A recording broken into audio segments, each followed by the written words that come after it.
prepared here and I didn't go to the right thing. Here we go. All right, so here is a situation where we have a solution that has sodium and fluoride ions in it already.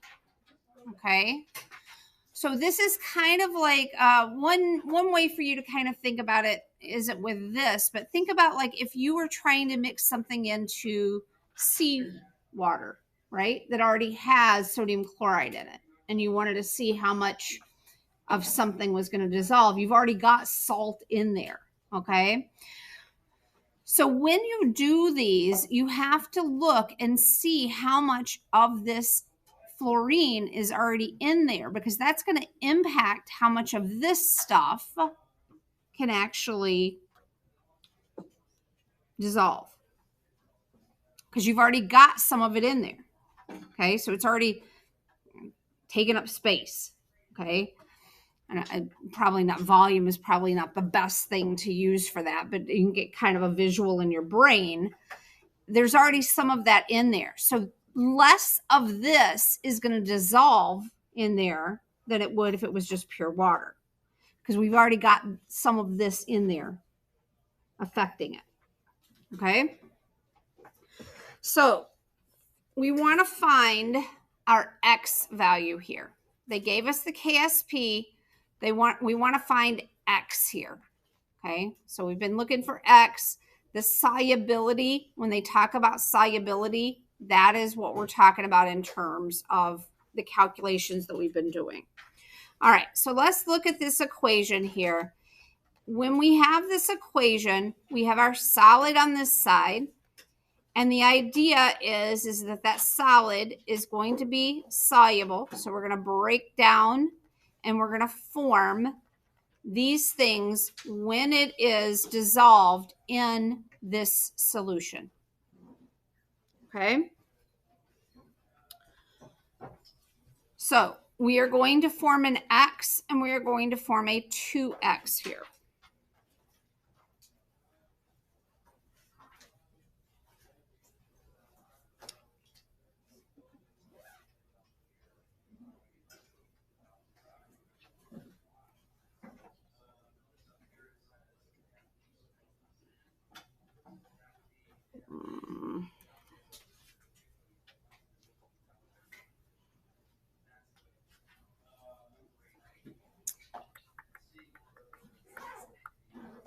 What did I do? What did I do? What did I do? I had this all figured out in my brain. Let's see. So the calcium is going to be the molarity of the calcium here. That's going to be our molar solubility. So we're trying to calculate that. So if I go 4.0 times 10 to the minus 11, that's going to equal my X times my 2X squared. But we know that this value is going to be really tiny because this value is tiny, okay? So this is going to be overwhelmingly present. Oh, I can't erase on here. Well, can I? I hate this. Word is so much easier to erase in. This is going to be overwhelmingly present. So this kind of comes down to that greater than 100 aspect that we talked about earlier. Remember that? This is going to overwhelm it. So we are just going to put that down as our value for the fluorine, because we've got that amount in there already.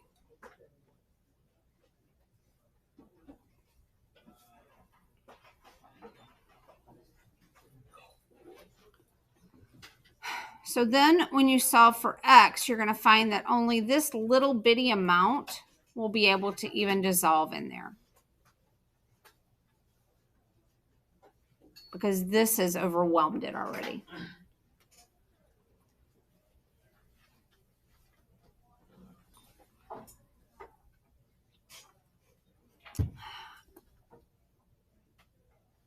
You got it rectified? Get it processed? Okay. It takes a minute to kind of run through it in your brain.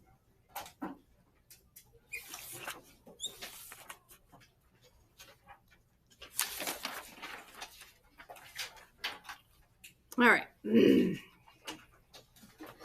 So the next step here is we're going to talk about whether a situation is unsaturated, meaning you could add more solid in and it's going to dissolve in there. Saturated, if you add more solid in, what's going to happen to it? It's going to sink to the bottom. It can't mix in. And then there's super saturated. We don't really get into that a whole lot in here because you're going to end up with precipitates generally formed when it's super saturated. This is such an unstable system. You guys have seen that with sodium acetate before. I believe I showed you like a demo on that. No? Okay. All right. Well, you know how to do the sodium acetate demo? Yeah, that's what I did for my... Go back and get it ready and try to show it to them by the end of class. Acetates are right underneath the metals. Okay. All right. So we're going to talk about trying to figure out if something's going to precipitate or not. Okay. So remember, we're still going to use this K versus Q thing. You want to set it up in alphabetical order. This is the lady. These are the notes. This is the lady that I learned that K versus Q hack from, where if K is greater than Q, then it's going to go this way and you're going to be able to get more to dissolve in. Okay. And then if it's not, it's going to go this way and it's going to not take any more in. Okay, so we have a solution here. We have CeNO3. We are adding that to 300 mils of potassium iodate, and they want to know if this stuff will precipitate or not. Okay, and of course we already know the answer because she gives you the answer down here, but we need to prove that with some fun math. Right? Yeah. Because, in AP, if you don't show your work and you just give them an answer, they don't give you credit. So, yeah. Sucks, doesn't it? Okay, so CeIO3. Our equation is going to look like this. Ce3 plus 3IO3 minus. We're going to represent this with X. We're going to represent this with 3X. Now, we need to determine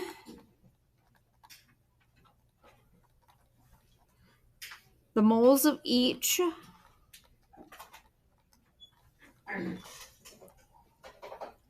Then, the new molarity after dilution.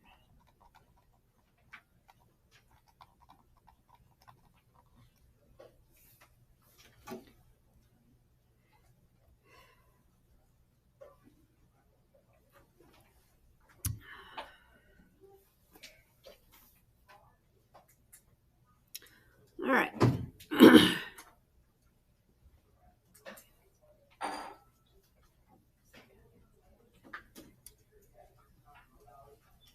So I'm going to start with my CE here. I'm going to start with that.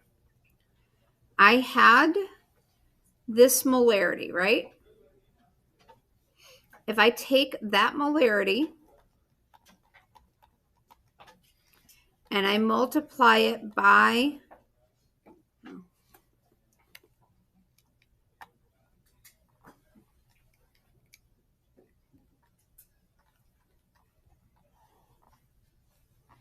remember, molarity is moles per liter. Okay. if I multiply that by the volume in liters, that's going to leave me with what? 3 times 10 to the negative 3. Times the, but my units will be moles, right? Because my liters will cancel. Okay. So that's going to be 2.86. Nope, I got ahead of myself. Hold on. Bad lippy. Bad lippy. Bad lippy. All right. That's going to leave us with 0.003 moles. Okay. I'm going to divide that by my new volume. What's my new volume? I'm taking 750 and 300 mils, combining them together. I'm making a new volume of, nope, not 150. 750 and 300 is not 150. 1,050 or 1.050 liters. That will give me my new molarity.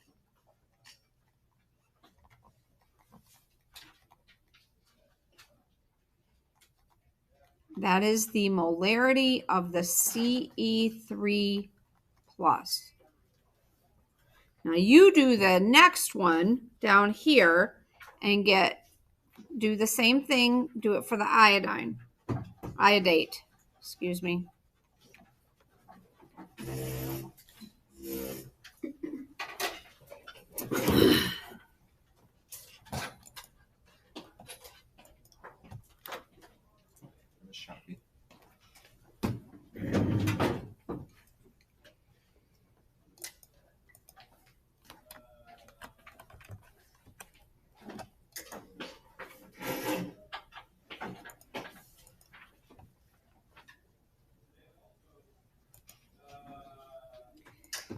Guess what I filled out, Haley? My cinnamon roll order for FFA week. Oh, yeah.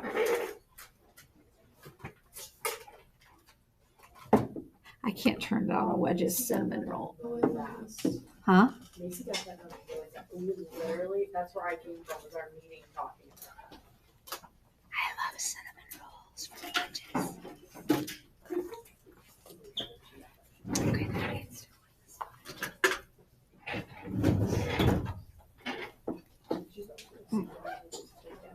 Probably only one thing better than that. What? Cinnamon scone from Moment. I don't know, but she always says they're so good. I need to go find. I need to go get that.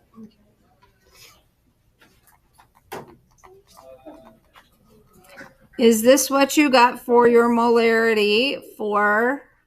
Oops, bad lippy. Bad lippy. You got it? Good.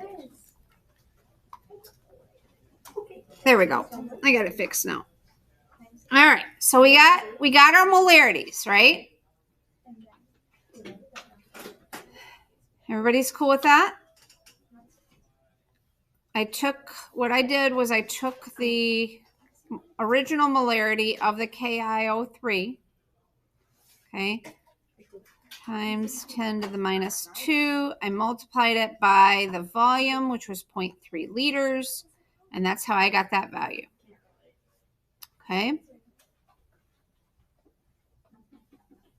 Now, had we done that or needed to do that with this nitrate, I would have had to take this value and multiply it by what? 3. Yep. Okay. So be careful with those. Use those formulas as kind of your guides. Okay. But this was in a 1-to-1 ratio with the thing, and this was in a 1-to-1 ratio with the thing. So we didn't need to putz with that. But just be careful with some of those because sometimes they'll throw those in at you. Okay. All right. So we got that done.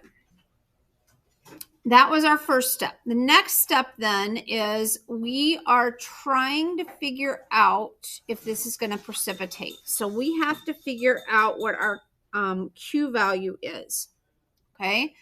So Q is going to equal our x times our 3x cubed.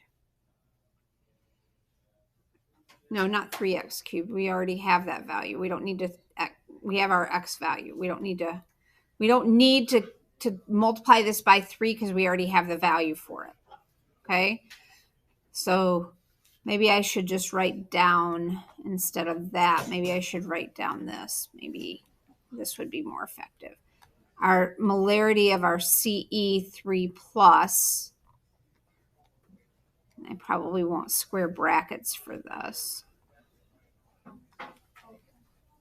times our molarity of our IO3 minus cubed. All right. So you're just going to plunk this value in here. You're going to plug this value in here. You got to cube this one and then multiply the two together. And then see what you get from that.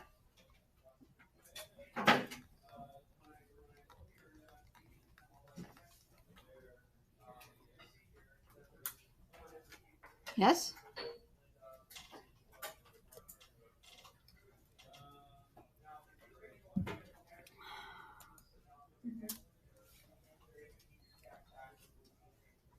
All right.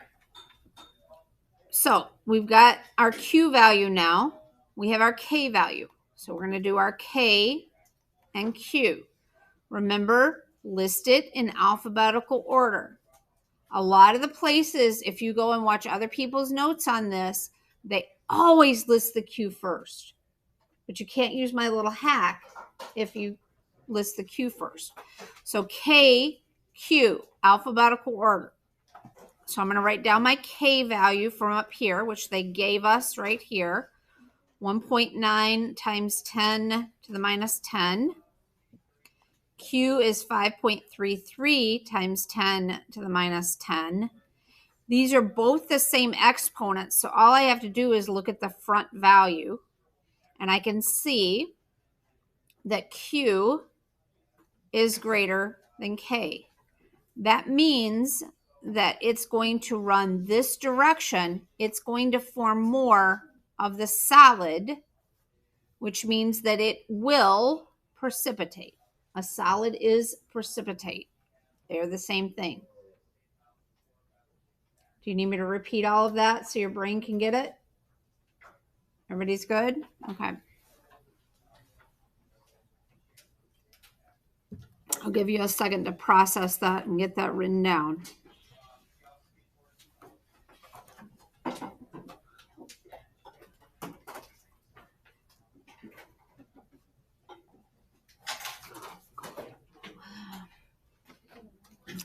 All right. You ready to move on? Your brain's all right? Everything's good? Everybody's happy?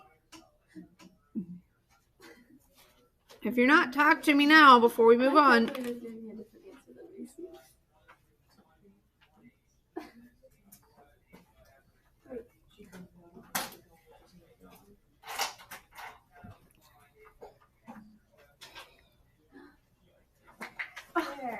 Okay.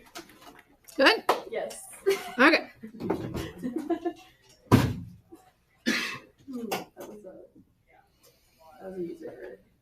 All right. So we are going to determine our moles. We're going to calculate Q. We're going to run the reaction back to completion. We're going to determine a limiting reactant, an ion in excess, and then we're going to use the KSP value. Hey, look, we don't have exercise 6. Okay. Unless I'm dumb and everybody else. Maybe I got rid of it. Do you have this? We skip right to 7. Yeah, we have 7, and then we do not have that. No, we don't. Maybe I got rid of that because it caused too many tears. You skipped to exercise 7? Yeah. Okay, so this guy right here? Yeah. Okay, well that's good because trust me, you didn't want to do that other one. No. I might not get anybody to sign up for AP Chem next year if I did that one. So it was a fun one, but only if you're like a sadomasochist or something, you know, you enjoy pain. Okay, then let's move on to exercise 7. It's not so painful. All right, so here we have our molarity of our copper ion. We have the molarity of our lead ion. If a source of iodine is gradually added to this solution, will lead iodide precipitate out first, or will copper iodide precipitate out first? Okay. Now, you can kind of almost intuitively tell based on these values. See, this is a smaller value than this one. You could almost intuitively tell that this guy is going to precipitate out first. Do you see what I'm saying? The lower the value this is, the sooner it will end up precipitating out. All right. But the issue is that we have less of this stuff in there than this. If these were equal molarity amounts, we probably wouldn't even need to run through the math. But because these are not equal molarity amounts, and this one's actually less than this guy, we need to run through it. Okay, so I'm going to show you how to do that. All right, our KSP then is going to equal, for the first problem, for the lead, the concentration of the lead times the concentration of the iodine squared.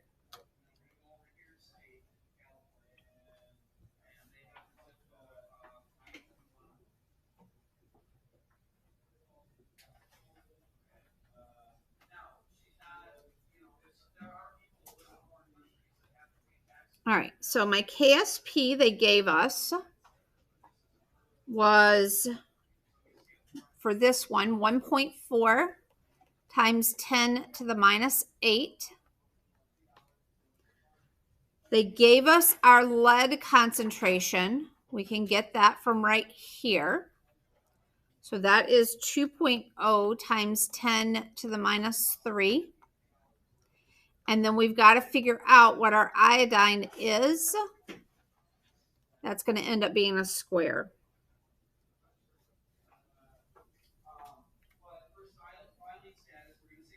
Okay, I don't have all of this math completely worked out. 4 negative 8 divided by 2 negative 3. All right, and take the square root of that. Okay, there we go. I just put down, I did have it worked out. I just did not have it squared there, and I should have. I'm going to erase that for next year. Okay. All right, so I get I minus, that's squared. That equals 7 times 10 to the minus 6. And then if I want the iodine concentration, I need to take the square root of that, and that ends up being 0.0026 molar.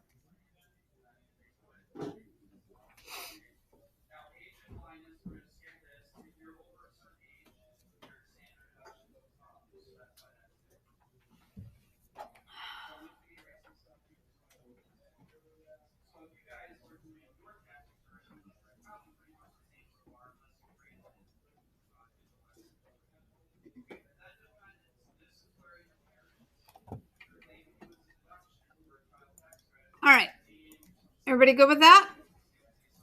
Okay, so now let's try to figure that out for the copper. So our KSP is going to equal here our copper and our iodine. Oh, we have our KSP value. That is 5 5.3 times 10 to the minus 12. That's going to equal our copper, which is 1 times 10 to the negative 4 times the iodine. So I just simply divide, and I end up with 5.3 times 10 to the minus 8.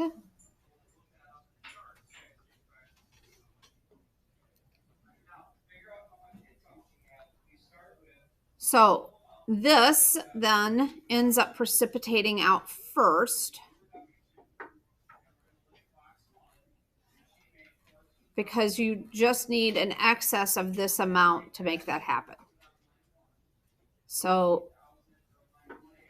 your copper iodide then, since this number is smaller, that's all it's going to take is that little itty bitty bit to make it precipitate. Here, you would need this much. This number is much larger than this number. Okay, so your copper iodide is going to precipitate out first.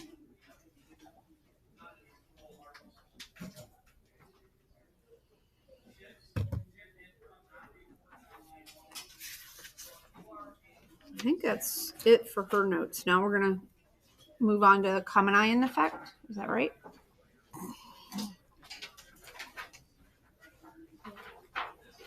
Yeah. All right.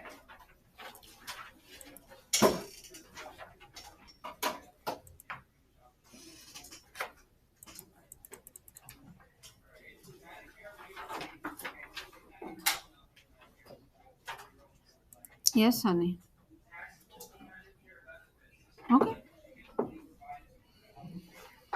All right. So like I was alluding to before, we have these common ion effect problems that we're dealing with. Okay. Where you're trying to dissolve a salt, so some sort of ionic compound, in a solution that already has at least one of those components existing in there. And that is a common ion. That's what they mean by common ion effect. So here, for example, you have you've got your zinc hydroxide, and the solution already has some hydroxide in it. Okay, so it's already a basic solution. And now you're trying to dissolve some of this in it. So this is where your initial change in equilibrium tables come in really handy. Because initially, you'd have some of that solid in there. But again, we don't count any of this stuff in our KSP values because it's a solid. Your zinc, you wouldn't have had any of that initially, but your hydroxide, you did. You already had some of that present. So that's going to go in as your initial value. Then you're going to be adding X, because we're trying to add X to this side. This is going to get added as 2X, and you add these together for your equilibrium, and then you can use your KSP value to determine whether the reaction is going to precipitate out or not. Okay. It's again useful to use that 5% rule that we used before, where you can go, okay, well, do they give us the KSP of this? Yeah, up here. So they gave us the KSP here. All right. So 0.1 divided by that it's just such a stupid big number. Like, this is just going to overwhelm the whole thing. So when you do the calculations, you can just use this in your KSP value for your calculations. You don't need to do this in there. Okay. So if you're just using this, then you don't have to go through the quadratic equation and all that garbage. Makes life easier. All right. So for this guy, what they did was then They threw it in the calculator. They figured out where Z was. Okay. And then they made that assumption. Again, we're just going to use that value.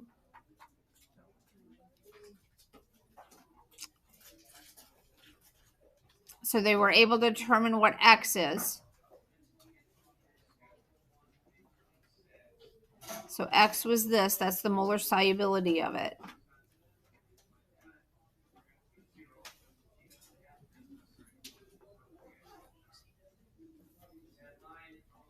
All right. So we've got, this is our equation here. It's already balanced.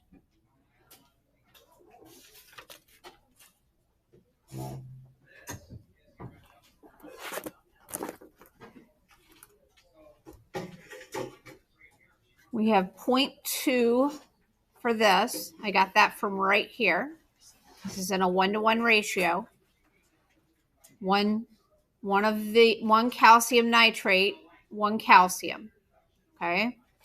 My hydroxide, though, I'm not starting out with any of that present. I'm going to add some amount of this, and I'm adding this as 2x.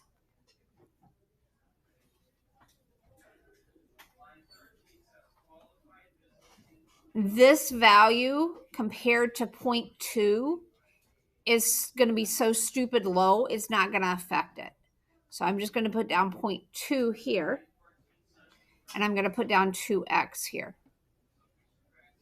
I have to write down that I am going to ignore this. I just need to document that to people to let them know that I've done that check. But then I don't have to keep that in my math. Does that make sense?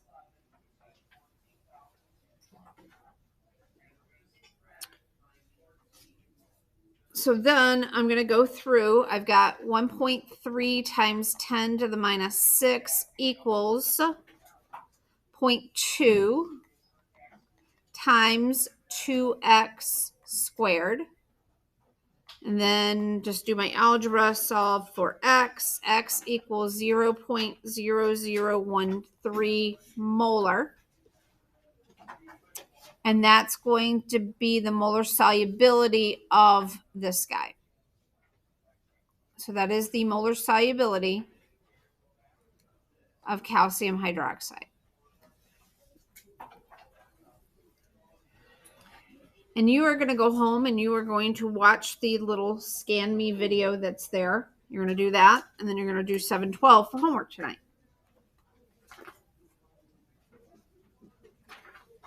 Good? And you're going to start slogging through that lab from the other day too, so that we can start knocking some of that stuff out. Because you're going to have questions similar to those from that lab on your test next week.